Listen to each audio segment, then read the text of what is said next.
हाँ, तो सबसे पहले हम लोग इसमें शुरू करते हैं विखंडन विधि। विखंडन विधि में क्या होता है कि जो चीज़ें जो हमको एक समाकलित रूप में या फिर जो हमको पूरी कि मतलब कि एक कलेक्शन जो मिला है, एक समूह जो मिला है, उसका हम विखंडन कर देते हैं, यानी कि हम उसका व्यवकलन या उसको पृथक्करण कर देते हैं, उसको अलग अलग समूह उसके बना देते हैं। अब वो अलग अलग समूह कैसे बनाए जाते हैं, वो राउंड फिगर में बनाए जाते हैं। जैसे यहाँ पे क्या लिखा था, 365 लिखा था, 365।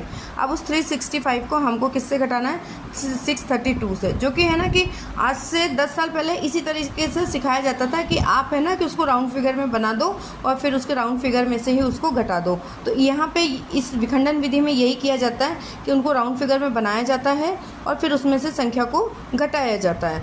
यहाँ पे 632 का एक ये राउंड फिगर बना है और एक राउंड फिगर ऐसे बन सकता है, एक राउंड फिगर जो है इस फॉर्म में बन सकता है, एक ग्रुप। अब इसमें से क्या होगा कि हम इसको जो घटाएंगे, जैसे 300 है, इसमें से 60 घटा दिए और इसमें से क्या किया हमने, 5 घटा दिए। अब देखिए क्या होगा कि यहाँ पे 7 बचेगा, यहाँ पे 60 बचेगा और यहाँ पे 200 बचेगा। तो इन तीनों को जब हम जोड़ देंगे तो ईजिली हमारे पास क्या आ गया, 267। मैं यहाँ पे लिख देती हूँ 267। तो ये हमारे पास आ गया। ये अच्छी विधि है, काम आई है, काम आती है।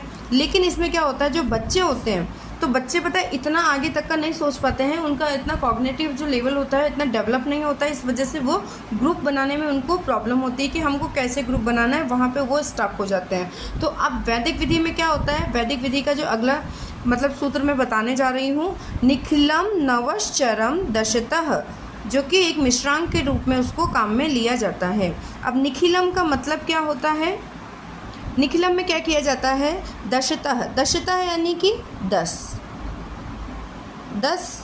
नवश यानी कि 9, चरम यानी कि जो चरम है, जो मतलब पद जो है, पद क्या होते हैं, स्टेप्स होती हैं। जैसे ये पद है, इकाई का पद है, जैसे कि कोई संख्या मैंने लिख दी 267।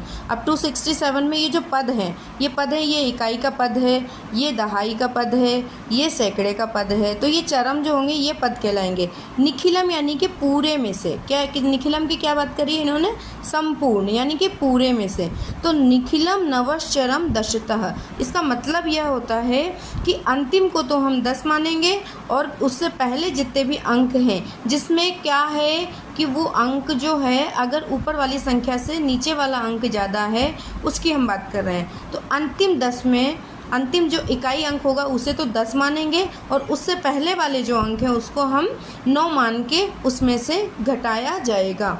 तो इसका नियम है ये होता है, दाहिने से शुरू करते हैं। किससे शुरू करते हैं, दाहिने से शुरू करते हुए, जो कि गणित का सूत्र है।